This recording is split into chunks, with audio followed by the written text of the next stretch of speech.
Bueno, y ahora, sin más pérdida de tiempo, porque tenemos muchas ganas, ¿no?, de escucharlo, porque es realmente muy, pero muy esclarecedor lo que nos puede contar sobre el tema.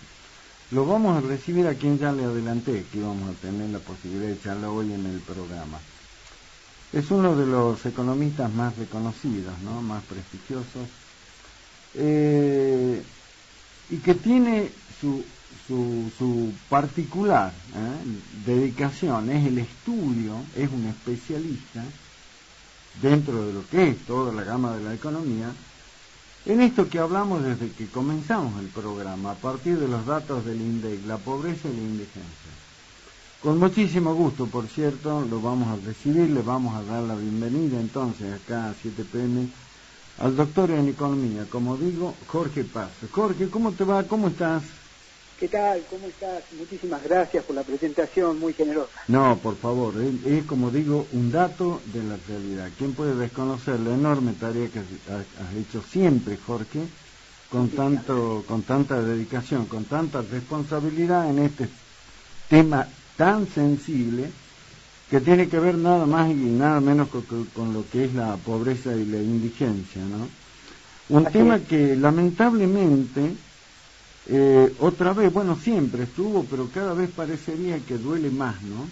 Tenemos datos del INDEC, pero que son absolutamente desgarradores. Yo casi 18.500.000 de pobres, más de casi 5 millones de indigentes, y lo que yo digo lo más terrible es que un 56% de la franja etaria de 0 a 14 años, un 56%, que están en la línea de pobreza. Y la pregunta que nos hacemos todos, ¿por qué estamos así? Porque siendo el país que nos dijeron siempre que somos un país lleno de recursos, con un montón de cosas, ¿hay una explicación para esto, mi querido doctor Jorge Paz? Sí, por supuesto que hay una explicación, porque la riqueza de una nación no reside en el stock de las cosas que tiene, sino en cómo uno hace funcionar ese stock. Es decir, yo puedo estar en un país que tiene grandes plantaciones de maíz o una tierra muy fértil, un clima, tenemos todos los climas en Argentina. Así es. Tenemos mucho capital humano, también hay que decir eso, es decir, el nivel educativo de la Argentina dentro de América Latina es un nivel educativo medio alto. Solamente estamos más o menos al nivel de Chile, que es otro país que tiene un nivel muy alto de educación, pero lo que pasa acá es como pensemos el tema como si fuera una orquesta, donde hay un violín, donde hay una viola, donde hay un piano, y bueno, hay que poner a funcionar todo ese sistema. Y eso es lo que no hemos sabido hacer en Argentina hasta ahora, es poner a funcionar la orquesta para lograr un país que refleje los recursos que tiene, porque los recursos es un capital, pero hay que ponerlo a funcionar ese capital. Claro. Ahora, hay una cosa que resulta inexplicable para todos, bueno, por eso acudimos a alguien tan estudioso del tema como vos. ¿Es posible que desde los 40 años de democracia que tenemos no hayamos tenido una dirigencia política más allá de la pertenencia partidaria que se haya puesto de acuerdo para decir, bueno, encaremos este tema de la pobreza, encaremos este tema de la inflación, como lo hicieron en otros países del mundo, la Moncloa, España, pero vengamos acá más cerca en América Latina? ¿A qué crees vos, Jorge, de atribuirle que este desencuentro dirigencial para atender este tema que es debido a muerte en nuestro país? Bueno, primero decir que desde que tenemos democracia, que es más o menos la época en que coincide, déjame decir también que acá hay un tema de medición, es decir, ahora sabemos que hay pobreza porque la estamos midiendo, el Estado hace un esfuerzo para medir la pobreza, eso no es menor, y por eso tenemos estas cifras que circulan, pero esa medición de la pobreza ha empezado en el año 74 en Argentina, las primeras pruebas, si se quiere, que se calculaba la pobreza en el Gran Buenos Aires, después con el paso del tiempo Salta entró recién en esas estadísticas en el año 83, 84 aproximadamente. Es decir, que tenemos una visión de la pobreza del periodo del país, del periodo que se inaugura con la democracia. Digamos, ¿no? Antes tenemos mediciones muy aisladas, muy imprecisas, pero lo preocupante de eso es que desde ese momento hasta la fecha, excepto un periodo donde hemos logrado controlar la inflación, que la pobreza bajó mucho, es el periodo de los 90, en ese corto periodo del plan de mayor éxito, si se quiere, del plan de convertibilidad, donde se logró controlar la inflación, y eso provocó una baja sensible de la pobreza. En esa época, de este periodo que estamos viviendo, estoy hablando desde el 84 para poner una fecha hasta hoy, ha sido el periodo de más baja pobreza del país.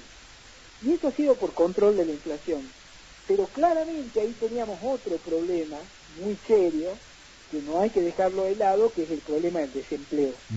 Cuando uno hace un control de la inflación, tan fuerte como fue el del plan de convertibilidad, o como puede llegar a ser algún programa que se implemente ahora, después, con el nuevo gobierno, algún programa de estabilización, se le llaman en economía, que logre controlar este proceso desenfrenado de aumento de precios, que tengamos un alivio en esos temas. Pero aparece el otro tema, porque se provoca una recesión, y la recesión viene acompañada de una desocupación muy alta. Recordemos que en esa época, en los 90, fue cuando tuvimos la menor pobreza, pero tuvimos la tasa de desocupación más elevada de toda la historia, también de la historia medida. Claro, perdón Jorge, porque es coincidente con lo que algunos denominan lo que fue el desguace del Estado, ¿no? Cuando exacto, la salvaje, el salvaje plan de privatización de empresas públicas, ¿no? Exacto,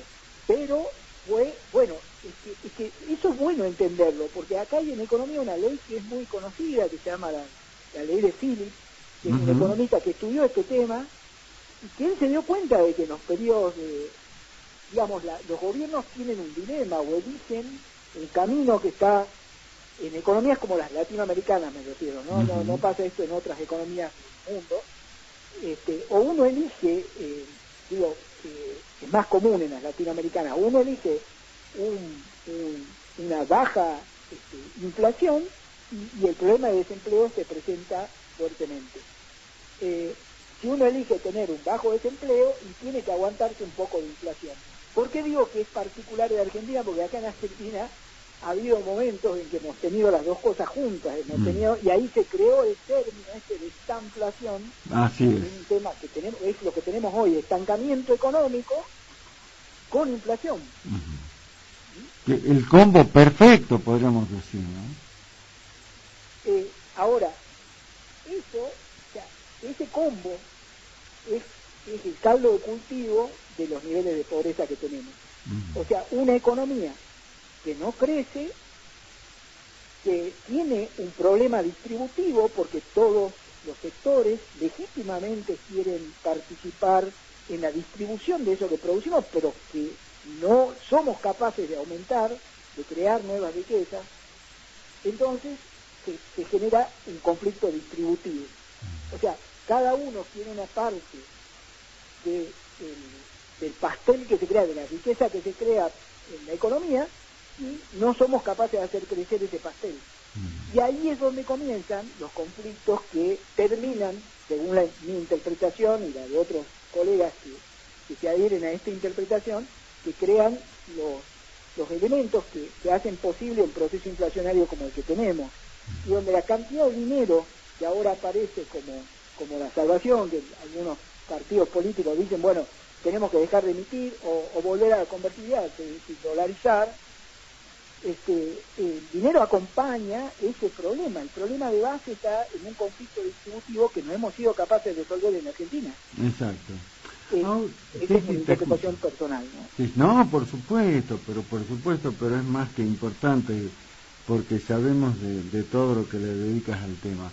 Ahora, más allá de esto, ¿no?, que vos decís de, bueno, lo que dice uno, lo que dice el otro, porque escuchamos distintas campanas de diferentes colegas tuyos, La gran pregunta es por qué países de la región, como decía hace rato, no el Pacto de la Moncloa, pero países de la región, la dirigencia política, la dirigencia económica logró ponerse de acuerdo como para empezar a controlar este tema de la inflación, que sabemos que es una de las principales causas de la pobreza. Ahora, acá hay un condimento económico, pero me imagino que más que el condimento económico es político. ¿Por qué no logramos hacer lo que hicieron países cercanos a nosotros, Jorge? Ya, creo que si pudiera contestar esa pregunta, ya yo mismo habría hablado con alguno de los candidatos que tienen posibilidades para decirle, mira, tengo la solución. Pero yo voy a ser presidente, tenés que decirle. No la tengo a la solución. Tengo un diagnóstico, exacto, creo mucho en mi diagnóstico, aunque parezca fútil o parezca algo sencillo, me parece que por ahí va la cosa. Vivimos en un sistema, en una estructura económica que requiere la participación y requiere el acuerdo de distintos sectores. Digo, creo mucho en esto, pero no es una creencia ciega, sino que es el haber mirado otras realidades. Estamos pensando en Uruguay, sí, claro, estamos pensando en Chile, estamos pensando, no sé, Bolivia no tiene inflación, sí, ninguno de los países de la región tiene la inflación que tenemos nosotros, excepto Venezuela, que Venezuela está desbordado también, claro, y por un problema similar al que tiene Argentina, que es un problema de un acuerdo sectorial que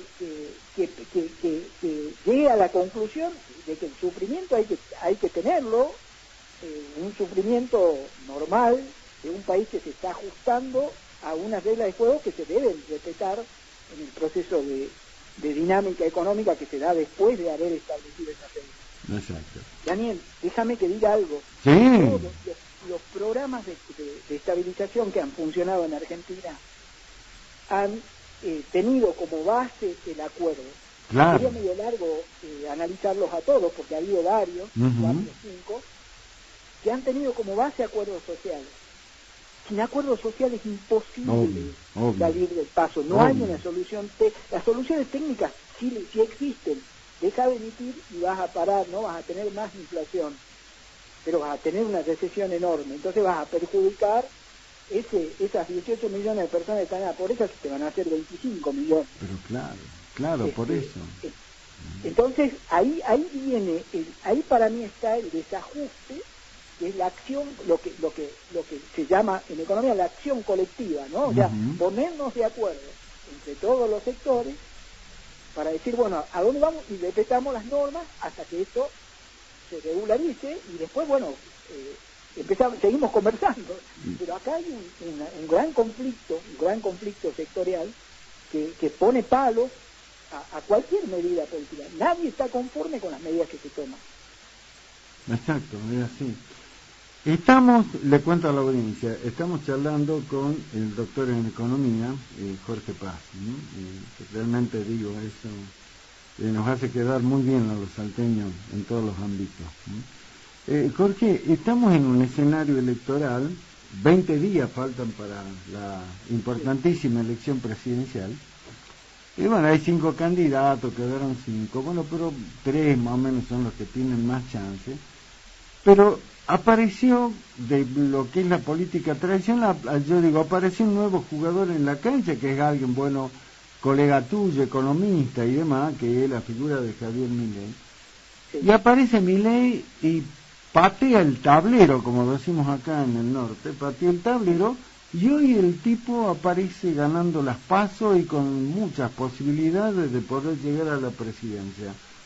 Dame tu mirada como economista, como un hombre que estudia el tema de la pobreza, dame tu mirada, tu parecer sobre lo que es Milei, Jorge. Bueno, primero a Javier Milei lo conozco personalmente, sé que es una persona de bien, pero me asusta mucho que ponga en marcha las cosas que él dice que va a implementar en Argentina, porque digo, técnicamente se salvan muy pocas cosas de lo que él plantea como programa de gobierno en el tema económico, y en otros temas que me preocupan todavía más, ¿no? Que es el tema de la donación de órganos. No comparto ideológicamente los planteos que hace, no solo económicos, sino en otros ámbitos como el que te comento, eso de la donación de órganos y demás. Entonces, digo, las propuestas que él plantea en lo económico rozan lo absurdo. Hay muchísimos países que han salido del paso sin poner una bomba al Banco Central, sin dolarizar. De hecho, no hay países, salvo Ecuador. Ecuador tiene una pobreza mayor que la nuestra, ¿no? Dicho sea de paso. Ecuador es el país en América Latina que está dolarizado, ¿no? Tiene una pobreza que es mayor que más elevada que la Argentina. Eso hay que entrar a la página de CEPAL, ahí están las tasas de pobreza de los países de América Latina y se verifica fácilmente esto que estoy diciendo. Obviamente no vas a tener inflación, pero ¿quién te va a regular la política monetaria? Para que entienda la gente, la política monetaria es como el bisturí del cirujano. Digo. Claro. Entonces, entra una persona a operarse y imagínate que el cirujano diga, bueno, pero ahora no tengo bisturí. ¿Y con qué opera? Claro. La política monetaria es una parte, es una pieza de las herramientas que tiene un Ministerio de Economía. Si yo tengo que ir al Banco Central, yo, Salta, provincia de Salta, le pido al gobierno nacional que me asista porque tengo un problema de fondos a través de los fondos de coparticipación federal. Hay que pedir permiso a Washington para poder tener un dinero adicional para una provincia, ¿no? O sea, es una medida que sinceramente me parece absurda. Y además de eso, ya ha habido una experiencia en Argentina que ha sido el periodo de convertibilidad. No te olvides, Daniel, cómo hemos terminado el periodo de convertibilidad. Claro. Lo que fue salir de ahí con la famosa especificación asimétrica durante Dualde, con Remes de Nicup, ¿no? Daniel, ¿sabes qué pasa? Que el problema, no estamos tocando el problema, estamos atacando síntomas.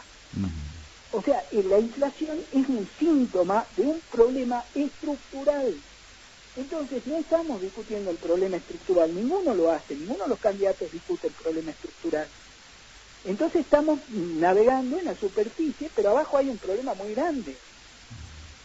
Y eso es lo que me preocupa. Y me preocupa las consecuencias, digo.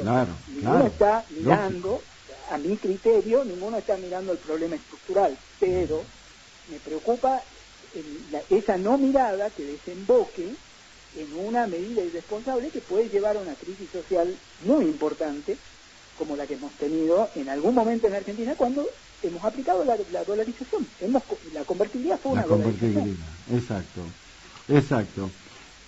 Mira, vos como buen economista o doctor en economía, bueno, tenés tanto para mostrar de todas las actividades que desarrollas en ese campo.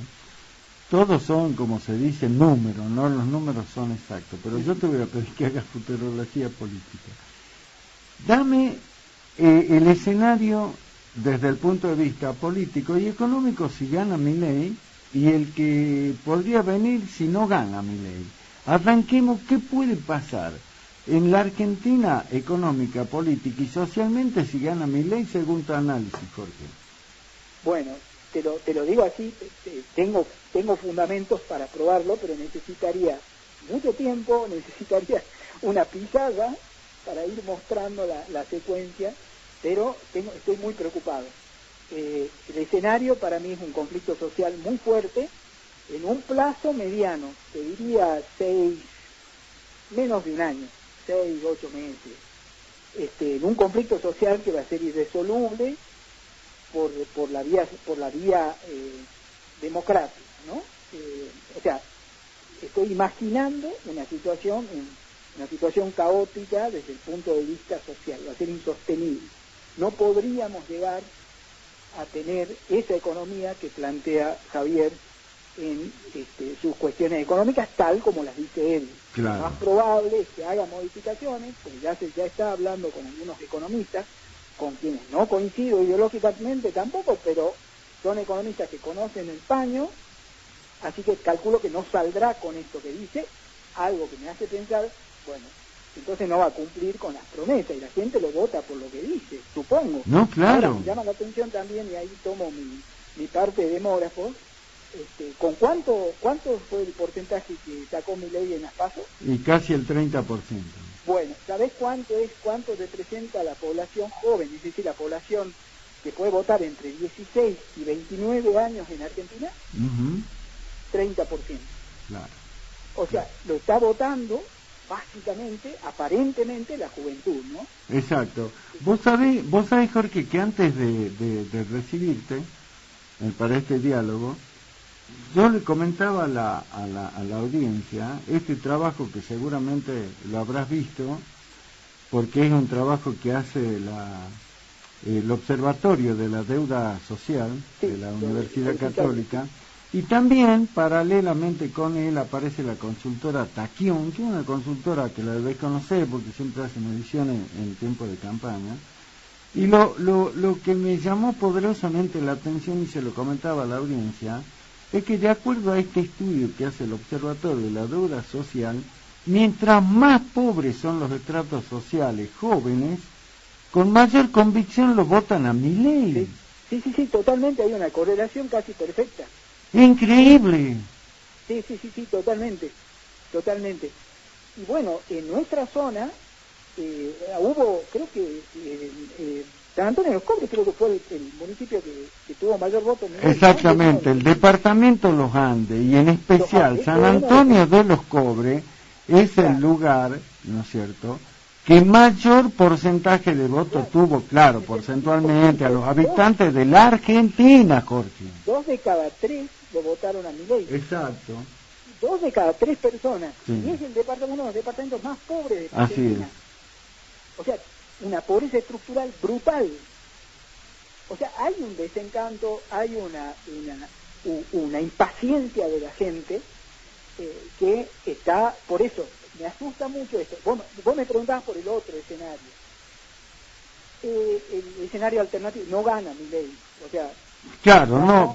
Ponele, no gana Milei, todo parece indicar que sí, pero ponele que no gane, y bueno, porque, bueno, si gana Massa ya conocemos, y si gana Bullrich más o menos conocemos, pero ¿qué pasaría en ese caso, Jorge? Bueno, creo que son ambas propuestas, o sea, tanto de Massa como de Bullrich, son propuestas mucho más moderadas, ¿no? Notablemente más moderadas, notablemente más cercanas a la realidad argentina.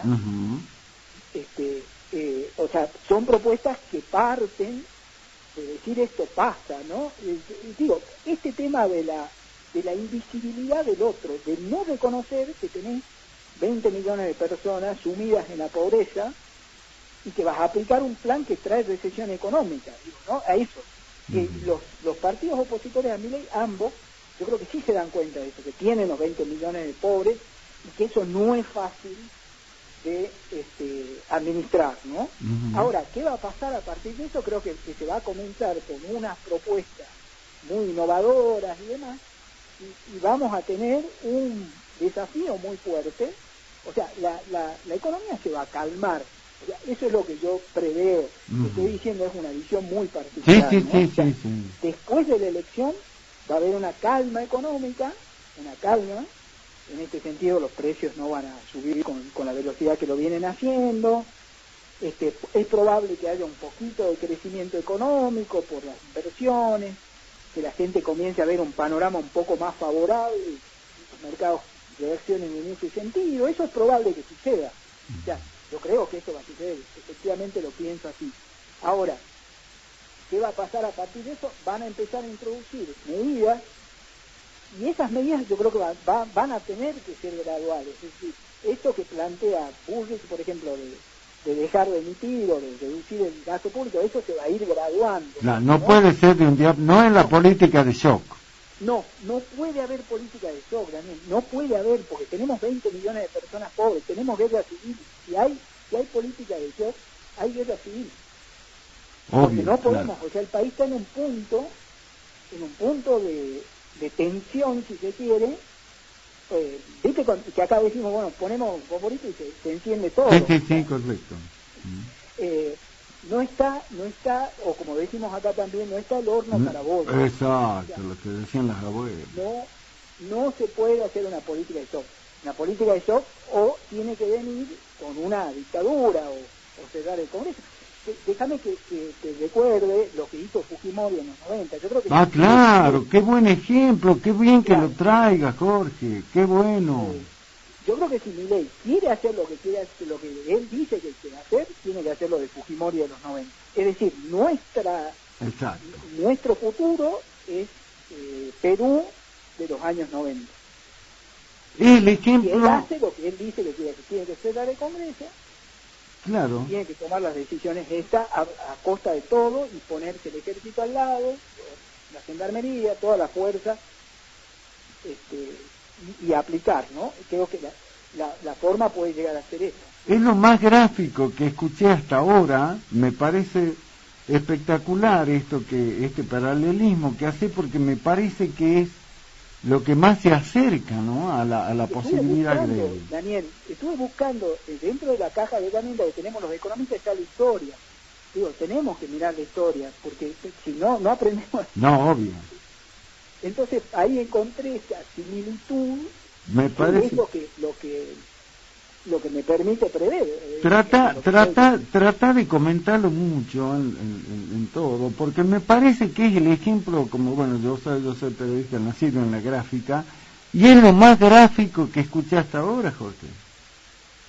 Y después tenés, como te digo, las propuestas un poco que van a tener que ser gradualistas. Tanto Bullrich como Massa van a tener que empezar, van a tener que hacer un reseteo, quien dice, en la computación, van a tener que apagar y volver a prender, la computadora.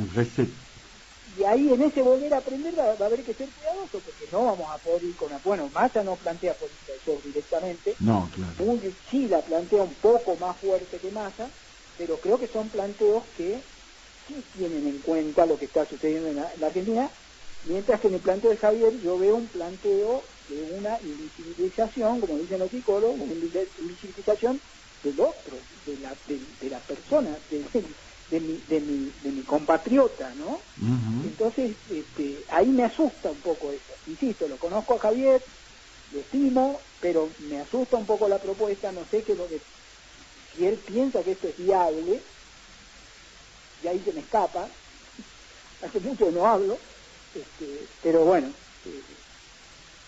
esa es mi visión, ¿no? Ahora, qué bueno que le contás a la audiencia que lo conocés a Milei, tenés pero de mucho tiempo, de muchos años. Exacto, bueno, porque si hay una cosa que a mucha gente, pero yo lo tomo con pinza, porque muchas veces me incluyo, muchas veces hablamos de algo o de alguien y sin conocerlo. Hay mucha gente que dice, che, ¿sabes qué me preocupa en Milei? Que es un tipo inestable, que vos no sabés si es que va a explotar en algún momento, porque va a aparecer alguien que le va a decir algo que no le gusta, como pasó aquí en Salta, Jorge, cuando fue a Metán, ¿te acordás? Con una periodista que la descalificó de la peor forma. Que no sabía nada. Exacto, que la trató de ignorante. Ahora, vos que lo conocés, ¿es un peligro que un tipo como ese llegue a la presidencia? Yo tengo mucho miedo de eso, porque lo veo muy mal a él ahora. No veo el Javier que yo he conocido de chico y de adolescente y de joven. Lo veo como, no sé qué puede haber pasado o está fingiendo, no sé, es un personaje, como te digo, hace un par de años que no tengo contacto con él, pero es muy distinto. Yo sí también lo veo inestable emocionalmente. No lo veo, anoche en este debate que se hizo estaba muy nervioso, se le notaba claramente muy nervioso. Esa cuestión del choque, ese de no pensás como yo, entonces no sabes nada. Sí, exacto. Lo veo muy mal en ese sentido, pero no quiero dar opiniones porque, como te digo, es una persona que estimo y que la he conocido en otras épocas de su vida, y era lo que podíamos llamar nosotros un loco lindo. Un loco lindo, exacto, un tipo simpático y demás. Simpático, pero bueno. Sí, así muy extrovertido, de decir cosas. Entrábamos en los congresos, me acuerdo, y él, en ese momento éramos chicos, y él a los a los grandes, que iba de Pablo, a la gente que ya tenía una posición dentro de la profesión, les decía cosas y uno le decía, no, cállate, ¿cómo le vas a decir? Bueno, ese era Javier, pero hasta los grandes de ese momento les caía simpático, les parecía una persona... Un loco lindo, como se dice. Agradable, simpática, irreverente, pero en el buen sentido del término, ¿no? Exacto. Bueno, y Jorge, lo último, que quedan 20 días para la elección. Sí. Todavía están, según las encuestas, dice, bueno, puede haber segunda vuelta, va seguro a la segunda vuelta, algunos se arriesgan también a decir que puede ganar en primera y demás, pero bueno, lo que nos queda es para aquel ciudadano de a pie, que no está tanto como uno, ¿no? Que uno es analista político, periodista político, vos un economista. Yo le decía a la audiencia, y seguramente a vos también te puede pasar, ¿sabés qué me preocupa mucho, Jorge? Que a lo mejor seguro te pasó. Vos le preguntás a la gente, che, vos, ¿a quién lo vas a votar? Milei, te dicen. Y vos le preguntás, ¿pero vos sabés lo que propone Milei? Y te dice no. No. Y entonces, ¿por qué lo vas a votar? Mira, que a mí no me importa lo que haga, yo lo voy a votar lo mismo, como una cosa así muy loca, si se quiere, muy racional, si se quiere. ¿Cómo se entiende eso? ¿Por el hartazgo simplemente de la dirigencia política tradicional, Jorge? Yo creo que parte de eso, sí, totalmente. Y creo que acá las pasos han sido unas elecciones icónicas, digo, dentro de la Argentina, porque en realidad no tendría que ser así, digo, las pasos, pero acá pasó algo muy fuerte, ¿no? Y hay gente, yo he consultado también así, pero de manera informal, no tengo ningún estudio sobre esto, pero que te dice, no, yo voté así porque eran las PAS, ¿no? Es decir, como que va a haber cambio de voto en el momento que se vaya a votar, le pongamos comillas, en serio. Claro, era como la otra, la PASO es como, no, pero esa era de mentirita, como decimos. Claro, exacto. Entonces, no, yo ahora voy a votar en serio. Ya le pasé el mensaje a la casta, pero ahora voy y voto las propuestas sensatas, ¿no? No sé, eso se escucha también, pero sinceramente no. Argentina, mira, alguien dijo que Argentina es un país, lo que debes haber escuchado a esto quizás, es que mañana puede cambiar todo, ¿no? O sea, sí. En Argentina todo cambia. Y si te vas por 20 años y volvés, todo sigue igual. Increíble. Digo, es muy difícil predecir para el corto plazo qué es lo que va a pasar. En el largo plazo, probablemente esta charla que tenemos hoy, sigamos hablando de lo mismo, del 40% de pobreza, del 9% de pobreza extrema, en 20 años. Ojalá que no, ojalá que alguien se haga cargo de esta situación y que pensemos que son compatriotas que están pasándola muy mal. Yo digo, ninguna propuesta, fíjate que ningún partido político hizo una propuesta concreta para el problema más importante que tiene la Argentina, que es el tema de la pobreza. Por eso, es como que le rehuyen al tema, como que es que debe ser porque todos tienen parte o algo de responsabilidad, unos más, otros menos, pero todos son responsables. Porque acá el tema en sí tiene que ser tratado, porque vos me decís, bueno, sí, yo tengo propuesta contra la inflación y eso después. No, tratar el tema de la pobreza. De la pobreza. Que es mucho más que la inflación. Pero claro. Incluye la inflación, pero es mucho más que la inflación. El estancamiento, la falta de trabajo decente, de trabajo con salarios que sean sostenibles, que sean importantes, que permitan proyectar la vida de las personas. No un salario en el sector informal que te alcanza para comer hoy y mañana no sabes qué es lo que pasa, porque tampoco no sabes si trabajas mañana. Entonces, la gente se sorprende, ahora hay pobreza con trabajo. Y sí, el trabajo no te garantiza. No, nada. Hay gente que labura, tiene laburo formal, pero ya está pobre. ¿Y cómo tienen que hacer? Tienen que trabajar muchos miembros de la familia, tienen que trabajar jóvenes. Vos mencionaste en la introducción el tema de la pobreza infantil. ¿Cómo sale un hogar pobre de la pobreza? Mandando a los chicos a trabajar, los saca de la escuela. Claro. Entonces, o tienen en la escuela, se duermen en la escuela, tienen rendimientos bajos, que eso es lo que presentamos el año pasado en el instituto acá en la universidad, Sí. el tema de la pobreza de aprendizaje. Estamos teniendo chicos que llegan a sexto grado, no saben leer un texto simple. Entonces, la pobreza es mucho más que la inflación, es mucho más que un programa de transferencia de ingresos como puede ser los planes, como se le dice vulgarmente o popularmente, es mucho más que eso. Y un programa de transferencia de ingresos es mucho más que un plan. Hay que pensar mecanismos que nos permitan pensar el problema de la pobreza como un problema de fondo. Es un problema de fondo. Y no hay una propuesta. Fíjate, revisadas las plataformas y no vas a encontrar nada. No, por eso era el interés. Por eso te agradezco tanto la posibilidad de que charlemos acá en el programa, porque es verdad lo que vos planteas. Nosotros decíamos, ¿cómo puede ser que no hablen? Yo digo, bueno, debe ser porque tienen vergüenza, pero es un dato de la realidad, como digo, y hay que encararlo. Y es el problema más serio, ¿no? Porque tenés un problema, tenés 40% de la población. Pero fíjate que también, dentro de eso, yo te iba a interrumpir ahí cuando hiciste la introducción, también llama la atención la brecha que hay entre pobreza y lo que INDEC llama indigencia, la pobreza extrema. Claro, el que está bajo la lona, le digo yo. De 40. Sí. Eso es muy raro. ¿Cómo se explica eso? Se explica porque hay un montón de gente que está ahí en el medio. O sea, que logra comer, logra pasar la canasta básica alimentaria, pero no logra pasar el otro umbral, que es los otros bienes que te permiten vivir, ¿no? Es decir, vos tenés un 9% de personas que están de la canasta, tienen ingresos menores a la canasta básica alimentaria, y ahí tenés un 30% de población que está en el medio.